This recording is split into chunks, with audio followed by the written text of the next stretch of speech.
Welcome to Built to Go, a Vanlife podcast. I'm your host, Jeff Wagg, coming to you from the College of Curiosity. This time it's episode 177, and we're going to talk about how you know when it's time to go. Are you ready for van life? How do you know? And it might not be what you think. We're also going to talk about electric kettles and why a 12-volt electric kettle might not be the best idea. We're going to have some stories about some experiences in the disaster zone, and we're going to visit a place that makes American-made cars that are Subarus. Hello, everyone. Welcome back. We are here now for episode 177, and there has been some news that I will share with you through the course of this episode. But very first, we have to thank Kent, just in Chicago, Linus, and Repro for sponsoring this episode. Happy to report that this podcast will have no ads, thanks to the generosity of those folks, and I really appreciate it. Sorry, YouTube folks, we're still stuck with the YouTube ads because that's how it is. So, something happened. Something I'm not very happy about.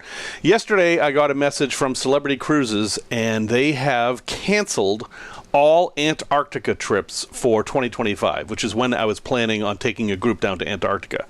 They're gone. They're canceled. They're moving the ship from South America entirely and doing cruises from Port Canaveral, Florida to the Bahamas, which is just the most basic cruise in the world. Like, it's kind of like they took a bucket list cruise and turned it into just a generic whatever cruise. And I don't know why they did this. I do know why they did this. Somehow it makes them more money. That's why they did this. But there's trouble in Argentina, and their currency is in terrible shape, and maybe that had something to do with it. I don't know. But all I know is that no Antarctica. So I either have to cancel the Antarctica trip or find a new way to do it. That's not so easy, so stay tuned for that. But this got me thinking of how lucky I was to go to Antarctica last year. And, you know, it costs a lot of money to go to Antarctica. I went a fairly affordable way. The trip I am planning or was planning was even more affordable. But for most people, you know, you're talking at least $10,000 a person, if not 20, just to go to Antarctica.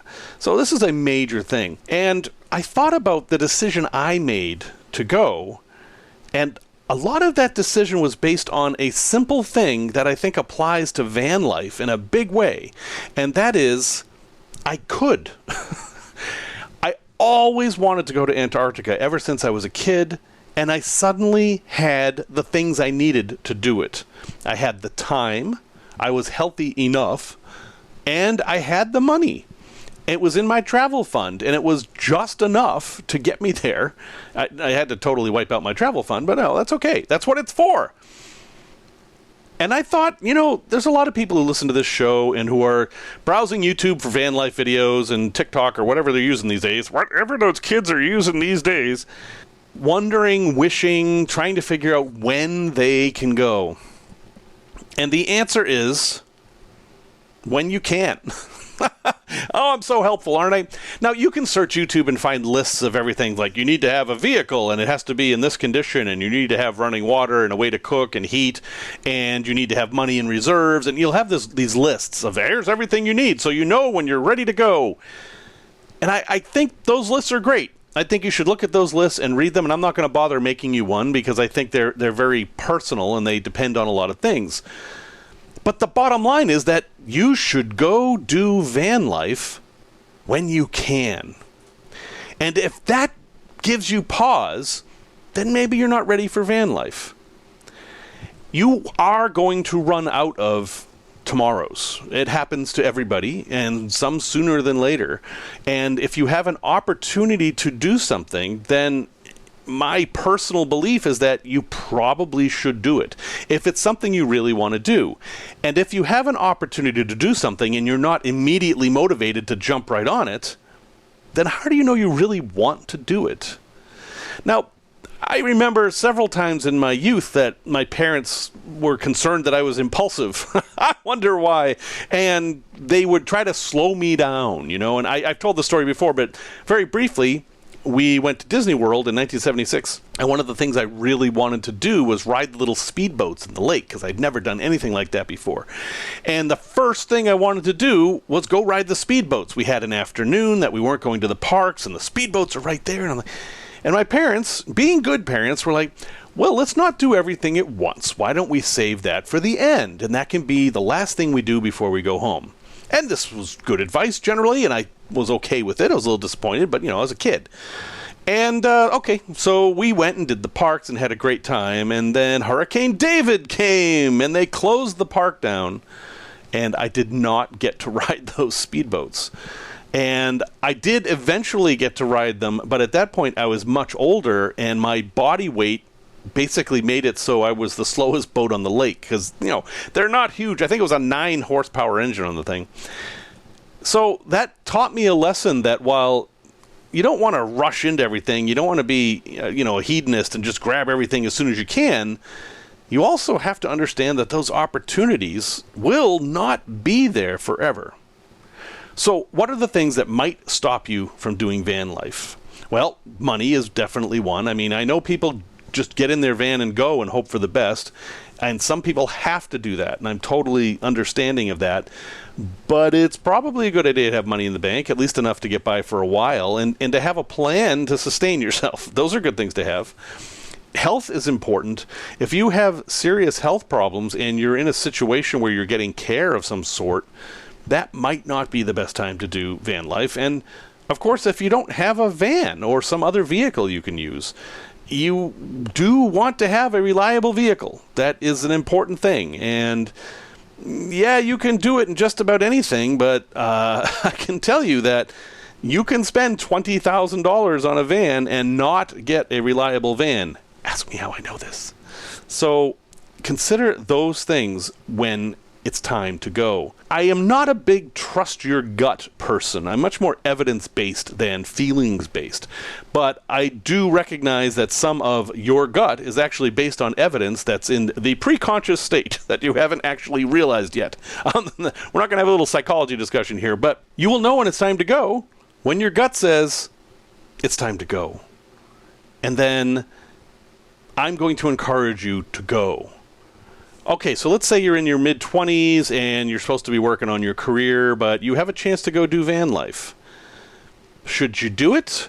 Well, only you can decide. I'm going to tell you that it's going to be much easier to do it in your mid-20s than in your mid-30s or mid-40s.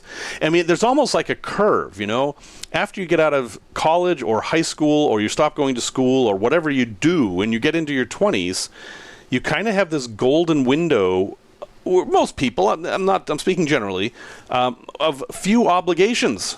And because of that, that's the time you get to go hike across Europe or go join the military or go do van life. There's a limited window of time to do that.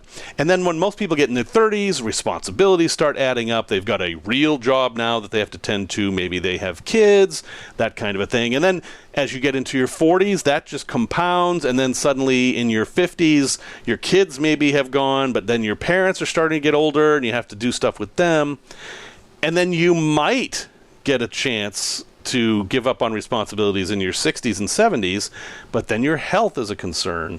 And I'm just kind of going over the same point over and over again here, but the point is, you're ready to do van life when you can do it. That's when you're ready. That's it. That's the whole test. Can I do van life?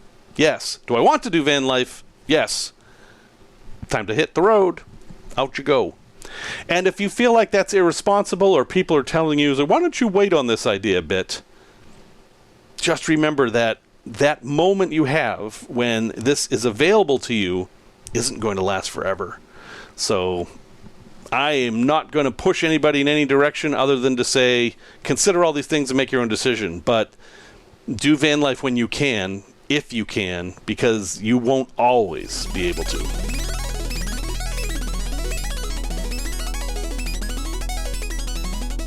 TikTok. Oh, so last week I did the stuff I was wrong about. I could have added this, actually. I was a big 12-volt advocate, right? It was like, make your whole van 12-volt. Don't use an inverter. It wastes energy, blah, blah, blah. And I believe that that's true still to a large extent. But there are times when using 110 volts actually makes more sense than using 12 volts. And I think I've identified one.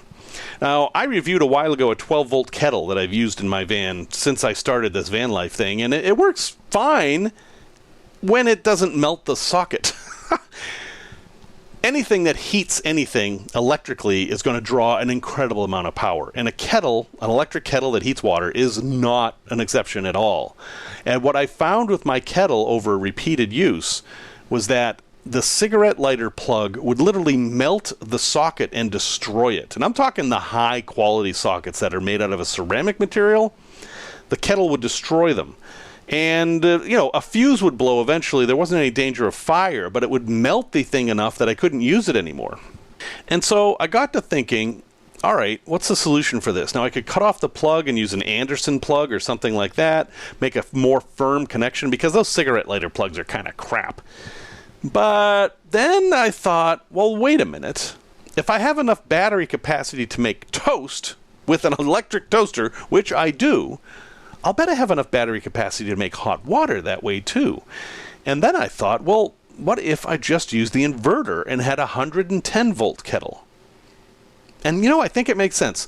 The reason is that an electric kettle is going to use the same wattage, whether it's 12 volts or 110 volts.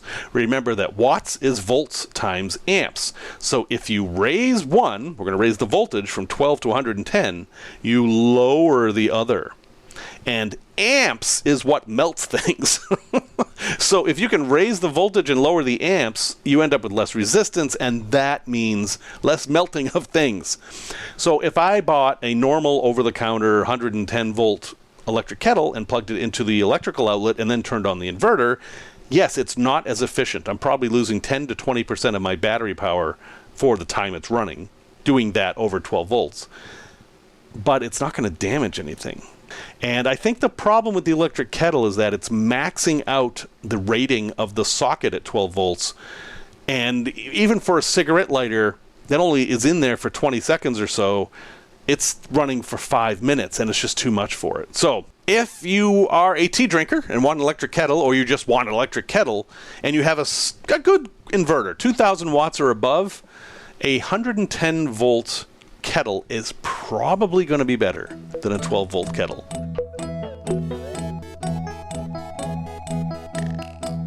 Product review.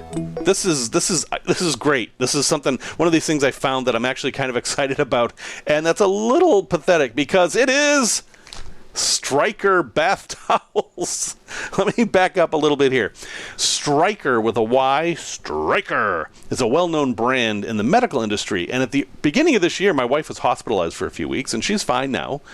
But she was kind of bedridden for a while. They didn't want her walking around a lot, and they certainly didn't want her taking showers. So they gave her these. Then I'm holding it up for the people on YouTube, but the the podcast people can listen to the package. Yeah. Now, those aren't chips. I'm sorry. No, these are Sage, they're made by Stryker. Sage Essential Bath Hygienic Full-Body Washcloths. Now, anybody who's done van life for any amount of time knows the wonder of baby wipes, okay? And if you listen to Bob Wells, he'll tell you that the cheap brand at Walmart is the best baby wipe, and I don't disagree. Those are good baby wipes. But these are a whole other level. These things are a lot stronger and a lot bigger and do a lot better job cleaning than baby wipes, because they're not baby wipes. These things are designed to replace a shower, or a bath, as the case may be. And I took them from the hospital. After my wife was sent out, we had 2 packages of these. We paid for them, probably $100 a package or something. So I had no problem taking them home. And I put them in my van. And I have been using them as, times when I'm out without the ability to have a shower, or if it's early and I just want to clean up a bit.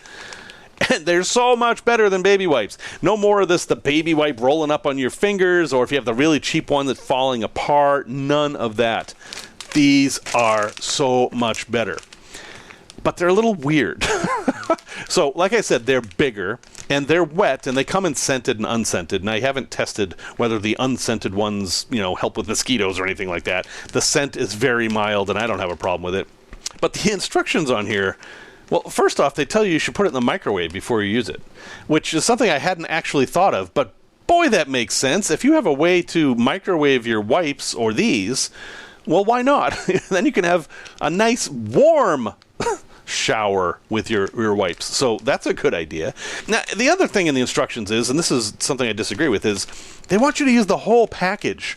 So there are 8 wipes in a package, and they want you to use one for one arm, one for another arm. Basically, every appendage gets a wipe, and then you throw it away. Now, in a medical situation, maybe that makes sense, but in Vanlife, I think you can do most of it with 1 or 2 wipes, generally. I wouldn't worry about using all 8. And there's a drawback to these that I definitely want to pull out. Some wipes that you buy are biodegradable. Some of them are even flushable. You have to look at the package. And, I know there's controversy about flushing any kinds of wipes, and I get it. I'm not getting into that right now. These have to go in the trash. They have to, because of what they're made out of. And it's what they're made out of that makes them so much better. These are made out of 2 things: cellulose, which is paper, and polyester. Yeah, it's a mixture of cellulose and polyester. Now, polyester is another word for plastic. So, yeah, you can't throw these in a campfire. At least you shouldn't. You can't compost them. You shouldn't flush them. It says right on here, do not flush. So you have to throw them in the trash. And I know that's going to be off-putting to folks who are super eco-conscious. So I'm throwing that out there. But that said, these are the best thing I have found for this kind of a thing. So I bought these directly from Stryker because they were very expensive on Amazon. They were like $5 or $6 a package on Amazon. So I actually bought a case. I bought 60 packages of these from Stryker.com, and I think that'll last a little while. But Anita from Facebook says she has a very similar thing that she gets at CVS. So I guess this is a product review of not only these, but look for medical washcloths that are disposable rather than just wipes. And, get some wipes too, whatever. Another thing that occurs to me is if you can microwave these, you can put them in the fridge too. And, you're out there, you go hiking for a while, you come back to the van and it's hot and you just want to clean up a little bit. Maybe having a cooled off one of these would actually be pretty nice. So I'm going to open this package and show you what's in here. So you see it opens just like a normal package of wipes, and down at the bottom there it has the, don't flush thing. And this is, geez, that's sticky. I guess that's good. You want it to be sticky, right? Okay, and then I pull out the wipe, and even the package has plastic in it. I mean, it's wrapped in plastic, so these are not eco-friendly. I mean, it's meant for a hospital. But this is the wipe. I know folks on the podcast can't see this, but YouTube people, this is the wipe, and it is about the size of a 10-inch paper napkin. It's square, and it's just very, very tough. It really feels like cloth. It feels like a washcloth, and it's just so much more pleasant. I don't know. Anyway. Enough. I love these things. I bought a whole bunch of them. I'll have a link in the show notes, but you might be able to find similar at CVS or Walgreens or wherever you get your weird cleaning supplies.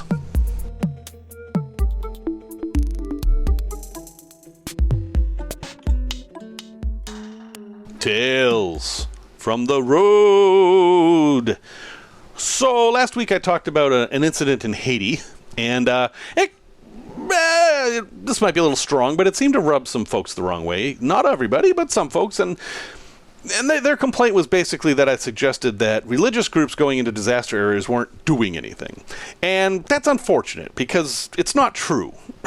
And I don't believe that. While I have had some pretty unpleasant run-ins with some religious groups in certain disaster areas, that is true, I also have had some very, very good experiences. And I thought I would share some of those with you. One time was in Houghton, Michigan. Houghton, Michigan is way up in the Upper Peninsula. In fact, from Chicago, it feels like it's in Wisconsin because you have to drive through the entire state of Wisconsin to get there. But it's actually in Michigan. The mining college is there, and it's a college town. It's very nice, and they had a flash flood. It was a very strange weather event that really did a lot of damage in the town. This was back in 2018, I believe. And so I was volunteering with Team Rubicon at the time, and we got called up, and they asked us all to go, and I had to drive the trailer up, and we all gathered up there, and we rolled into town. There were maybe 20 of us. We had all our gear, and we're ready to help out. And the college, since it was in the summer, the college offered to put us up in the dorms, so we stayed in the dorms. But there was a problem with food, because the town was having their own problems, and while we can bring MREs and stuff like that, we'd rather not. MREs get old very quickly.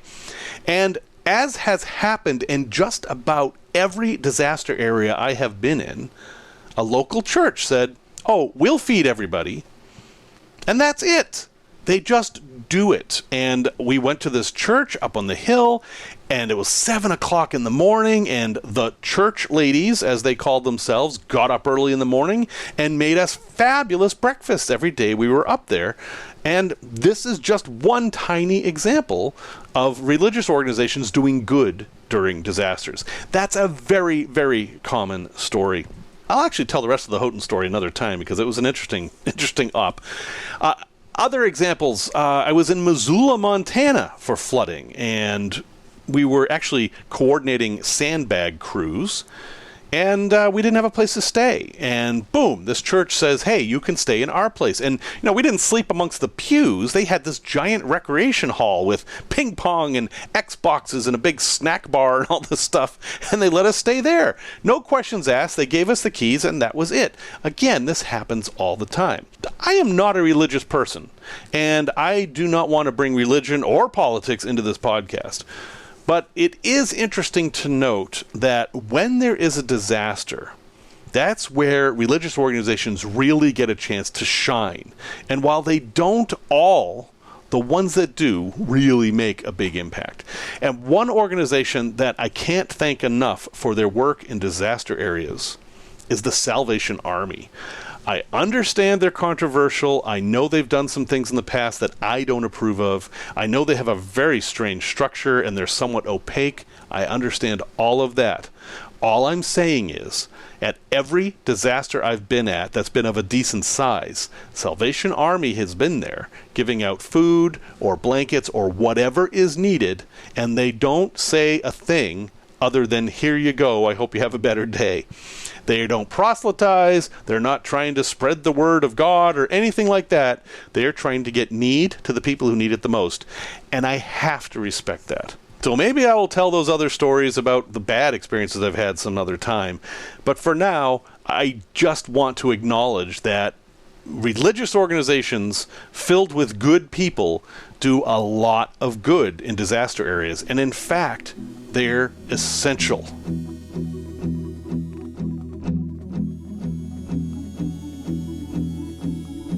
A place to visit. So remember back in the day when we had American-made cars? And you're like, well, what do you mean? We still have American-made cars. I mean, I've got a ProMaster, and that's a Ram, and that's a Dodge, and that's owned by Chrysler, which is owned by Stellantis, which is an Italian company. All right, never mind. I've got a Ford F-150, and it was made in Mexico. And yeah, the whole concept of American-made cars it just isn't really a thing anymore. Cars are made all over the place, and Subarus, if you're in the U.S. and you have a Subaru, which is clearly a Japanese car, except that it was probably made in Indiana. Indiana is where they make Subarus for the U.S. market, and probably Canada too. If you think about it, they're not making the same cars in Japan as they are for here because the steering wheel's on the other side, right? So instead of building them in Japan and shipping them over here, which they do, I mean, my 1998 Subaru Forester was actually built in Japan. They build a lot of them in Indiana. And you can go watch them do it, and that's why this is a place to visit. Subaru, actually the company is called SIA, Subaru Indiana Automotive, Shaw. They have tours at their factory. Now they're in Lafayette, Indiana, which isn't too far from Indianapolis. It's west of Indianapolis, and you can just show up and they have a tour. Now, their tours are a little specific. You have to be careful when you go there. You have to make sure they're having a tour that day, and you have to make sure you're dressed properly. We'll talk about that in a sec. But what you're going to see is an assembly line and lots of robots. Now, I have not toured this particular car plant, but I have toured a few others, and it's fascinating. You know that the car you have was put together, but you may not really know how, and you start to see that it's very clever in how they do it. Everything is built in modules that are plugged into each other, and now when they build cars, they actually have to think about recycling, like how do we remove the plastic from the metal and things like that. So you'll see all this stuff, and they'll explain the whole process, and it's a lot of fun. It can be a bit loud, and again, you have to be careful how you're dressed. Like, they don't allow dresses. In the summer, you can wear shorts, no open-toed shoes, no flip-flops, no Tevas, nothing like that. You have to be able to do stairs and to walk fairly quickly. And sadly, you're not allowed to take pictures, so no cell phones. They give you a locker when you get in. You put all your stuff in there, and you can just go through. And I'm always disappointed when they don't let you take pictures. But, I understand that there's... one of the reasons you can't take pictures in factories has nothing to do with security or stealing secrets or anything. It has to do with OSHA. Because OSHA's watching, and if you happen to take a picture of that one worker who doesn't have his hard hat on at the right time, OSHA can come after them, and they're not willing to be exposed to that. I know this for a fact because it's happened in situations that I've been involved in. So basically, you just show up Monday, Wednesday, or Friday, and 11 a.m., they have a tour, but definitely check it out first because things change. If they're changing out equipment to build a new model or whatever, they're not going to have the tour. So, hey, it's Subaru of Indiana Automotive. It's an old-fashioned factory tour, which used to be a great, fun thing to do on summer vacations. That's getting kind of rare these days, and it's free.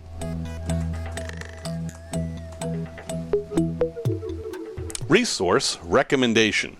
So this once was a great resource, and it's just an okay resource now, but it's okay enough for me to spread out to the masses.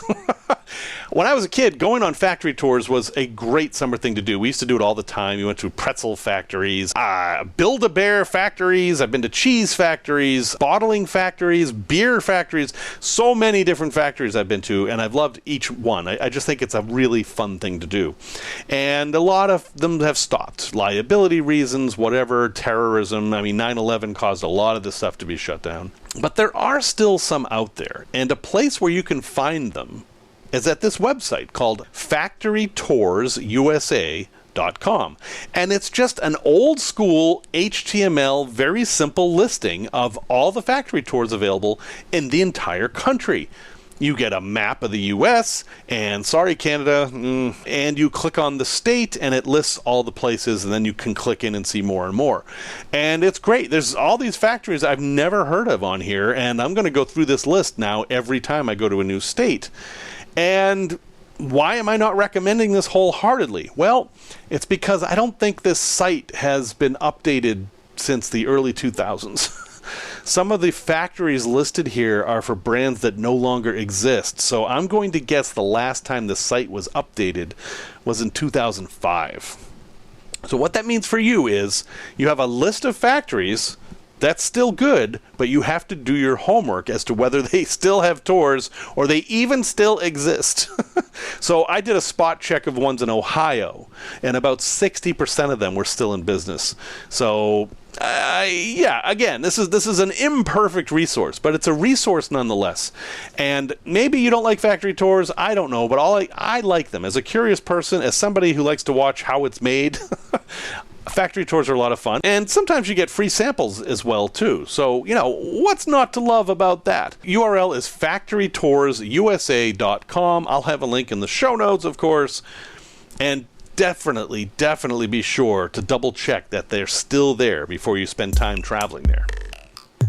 Well, folks, thank you very much for listening to episode 177. Woohoo! I don't know why I'm excited about that. It's just a number. But hey, music, as always, is by Simon Wag. If you'd like to get a hold of me for any reason, I am Jeff at builttogo.com. That's 2 T's, not 3, not 1. And if you'd like to help support this program, visit buymeacoffee.com/builttogo. And I thank you very much for that.